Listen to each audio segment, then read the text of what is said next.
tahu etika. Setelah Nabi pulang sudah dekat pintu, ada sahabat yang berdiri. Ya Rasulullah, aku siroti sholatu amnasita. Ini sholat model kosor, apa engkau lupa? Tapi sahabat yang nggak tanya, ini niatnya malah lebih agak-agak buruk. Baguslah kalau sholat terbaru 2, berarti besok ya 2. Karena pakai teori nasah mansuh, berarti hukum itu pakai yang terbaru. Jadi gayanya tidak tanya, tapi lebih sama mungkin yang setuju undang-undang tadi ya tentang rumah tangga, kalau istri nggak mau dikumpuli tetap dipaksa, nanti suaminya bisa dilaporkan ke pengadilan gitu. Saya pasti mikir saya bukan masalah pengadilannya, pasti istrinya cantik. Kalau jelek kan nggak mungkin dipaksa.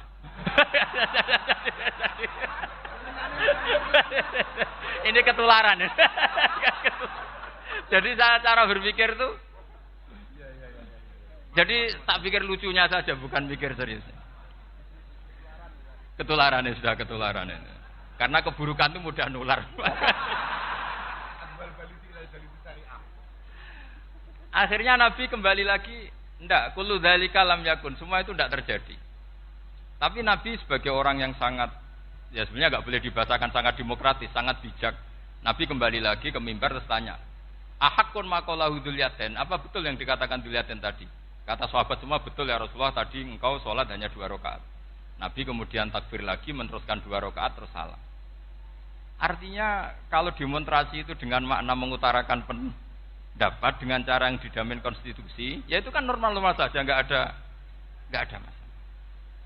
Saya pernah derekno bapak, itu ada pertanyaan yang benar-benar mengusik saya.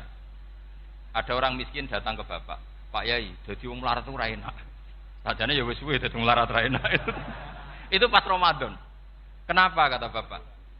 Bapak saya itu teman akrabnya Gus Ali, senengannya ya guyon, mau meninggal aja masih guyon. Bapak saya itu guyon terus. Kenapa ya? Sudah puasa nggak makan, buruh orang, macul itu kan berat. Mau istirahat nggak boleh karena buruh orang. Enak jadi wong sugih puasa diam di rumah gini-gini terus. Terus kata bapak saya gini, enak wong melarat. Jadi wong sugih nak puasa berat. Kok sakit ya? Besok mangan pecel, awan rawon. Enggak sore sidik sate. Jadi yang harus ditinggalkan itu banyak. Nak sampean kan biasa meninggalkan itu semua. Semenjak itu dia, oh iya nak ngono podo-podo abot. Jadi hasutnya pada orang kaya terus nggak ada. Nah ini pentingnya ilmu. Jadi pentingnya pendamping tadi. Setelah diberi jelasan, oh maturun ternyata podo-podo abot gitu. Dia nggak tahu susahnya jadi orang kaya. Ya sama seperti tadi. Ya saya puasa. Kerja gini-gini bojo sitok elek terus dari yang bojone 4 cantik semua abot aku. Karena harus tinggalkan 4 yang cantik tadi yang bisa menghidupkan tadi itu. Itu kan juga demonstrasi, artinya mengutarakan apa yang, jadi itu saya pikir seperti itu. Ya ini pokoknya gitu aja. Assalamualaikum warahmatullahi wabarakatuh. Waalaikumsalam. Mengkagumi Gus Dur dari segi fikih. Ketika Gus Dur dilengsarkan dari presiden, yang paling saya kenang dan para ulama seluruh Indonesia, mungkin seluruh dunia mengenang adalah keberhasilan Gus Dur mengelola konflik itu tidak pertumpahan darah. Itu satu prestasi yang insya Allah jadi amal beliau, semoga mendapat ridhonya Allah Subhanahu wa Ta'ala. Karena yang paling dihindari oleh Islam sebisa mungkin adalah jangan ada darah menetes, apalagi hanya demi kekuasaan.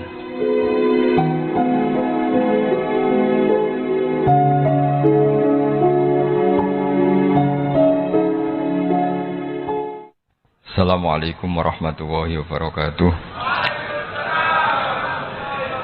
Alhamdulillahirabbil alamin wassalatu wassalamu ala asyrofil mursalin sayyidina Maulana Muhammadin wa ala alihi wa sahbihi asma'in, nama ba'du.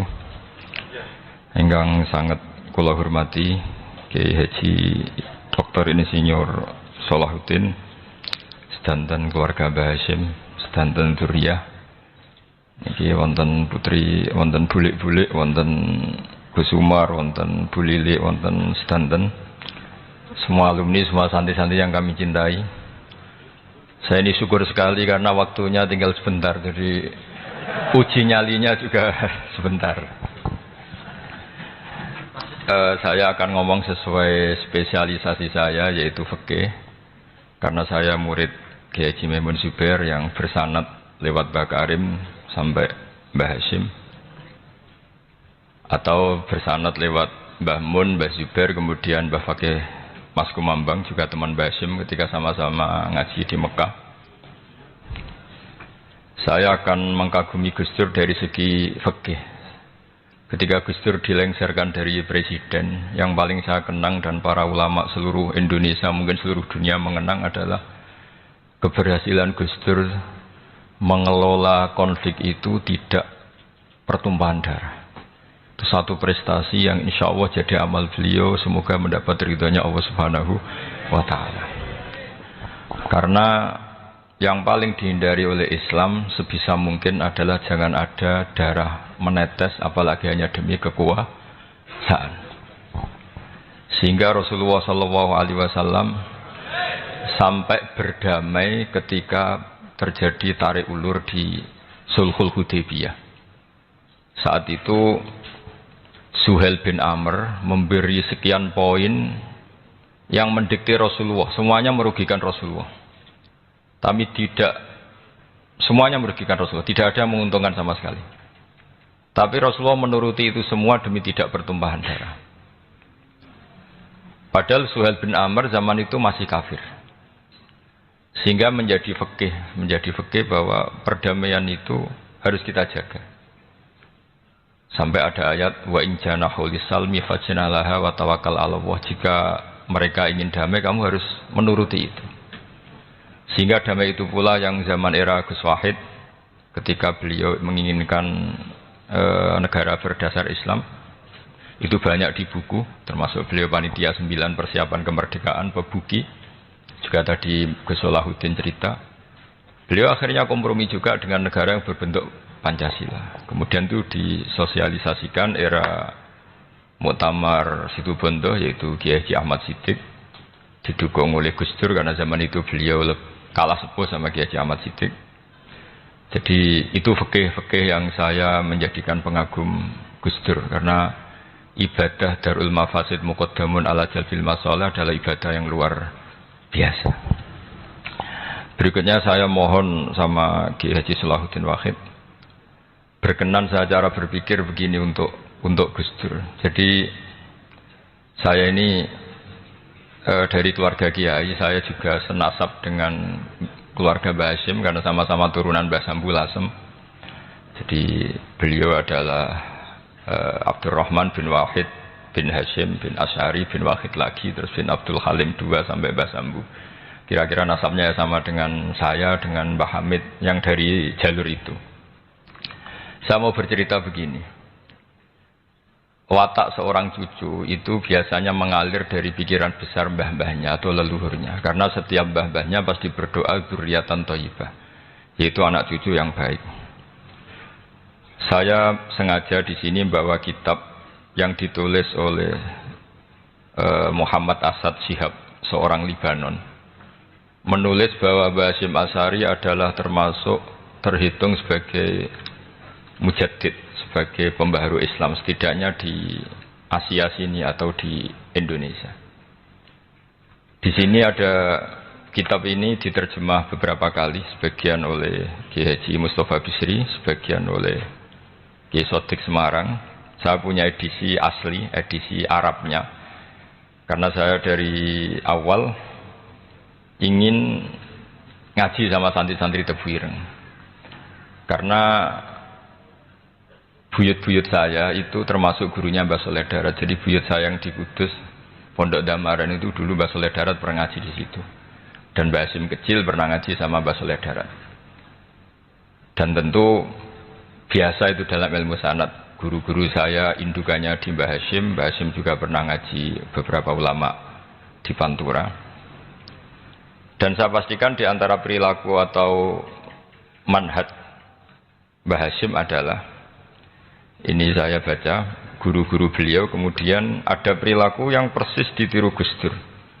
Jadi itu bukan sekedar bukan sekedar mitos atau kebetulan. Beliau punya pilihan-pilihan yang dipilih sampai akhir hayatnya. Di sini ada cerita proses Mbah Hashim ngaji, kemudian pernah ada seorang Jerman mau belajar Islam sama Mbah Hashim, kemudian ditemui beliau dengan sangat hangat ketika sudah mengenal Islam secara detail. Ya, saya ulang lagi, ketika sudah mengenal Islam secara detail, beliau ngendikan, kamu jangan tergesa-gesa, kata beliau. Kamu harus menerima Islam ini secara al-bayyinah, secara argumentatif, secara logika yang benar, jangan karena terpaksa. Itu pula yang akhirnya Mbah Hashim mendorong khuriyatul fikri. Orang itu harus merdeka dalam berpikir. Itu pula yang mengilhami Rasulullah SAW ketika Sulhul Hudaybiyah. Orang kafir yang masuk Islam harus dikembalikan ke habitat kafir karena itu habitat asli. Karena rata-rata dulu suku Mekah zaman itu kafir semua. Tapi yang orang Islam masuk kafir harus dibiarkan karena dianggap kembali ke habitat. Tentu semua perjanjian itu merugikan Rasulullah SAW. Tapi yang unik, Rasulullah itu menerima itu semua. Kata Rasulullah, sudah perjanjian itu kita terima saja. Akhirnya perjanjian itu diterima.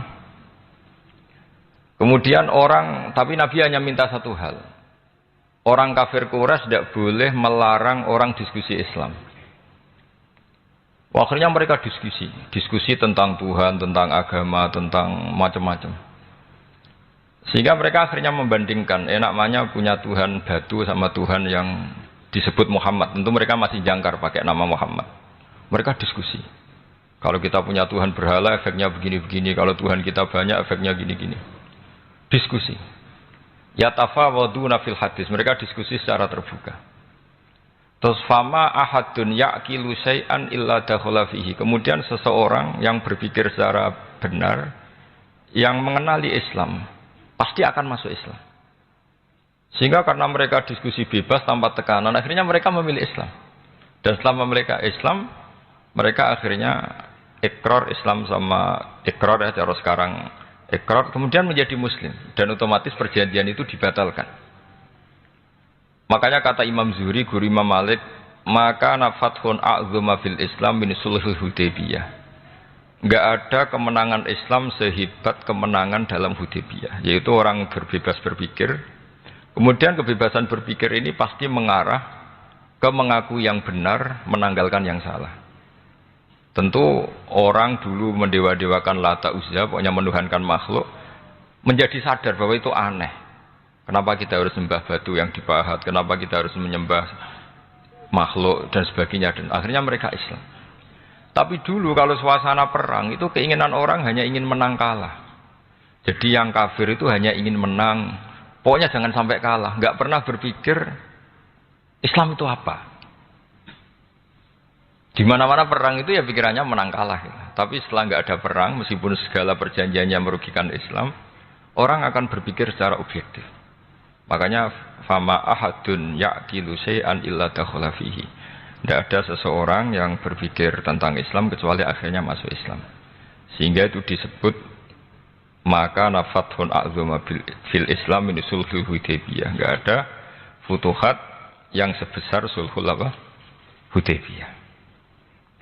Ya, kitab ini namanya Wadi'u Labinat Istiqlalil Indonesia. Mungkin santri Tebireng mungkin lebih tahu ya, karena harusnya lebih tahu. Jadi kalau tahunya baru sekarang ya rondo innalillahi wa inna ilaihi rajiun. Jadi saya tidak perlu bangga lebih tahu karena memang seharusnya Anda lebih tahu. Kalau tidak ya keterlaluan. Ya namanya itu Wadi'ul Labinatil Istiqlal al-Indonesia. Ini saya baca tapi ini demi Gus Dur, artinya bahwa pilihan-pilihan itu mulai ada zaman Mbah Hashim Asy'ari. Saya baca satu-satu ya, mulai kredibilitas ilmu beliau, karena dalam Islam itu harus ada sanad. Saya pernah ditanya seorang ilmuwan, Pak Bahak, kenapa Islam itu harus ada sanad? Kita kan orang cerdas, kan bisa berpikir sendiri, ngapain nunggu pikirannya orang-orang gitu. Terus saya bilang agama itu agamanya Allah dan Rasul. Kalau pikiran kamu namanya agama kamu, bukan pikiran agama, kata saya.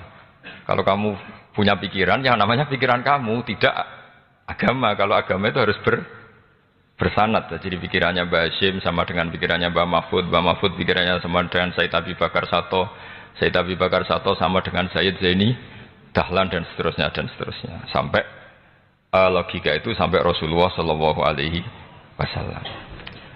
Saya beri sekian contoh. Pikiran yang kita ciptakan bisa salah, misalnya begini. Dulu misalnya Nabi pernah bersabda, al-qatil wal maqtul finnar, pembunuh yang dibunuh sama-sama neraka. Jadi idal taqal muslimani bisayfihima fal qatil wal maqtul finnar. Jika dua orang muslim bertemu sama-sama bawa pedang, maka yang bunuh maupun yang dibunuh itu sama-sama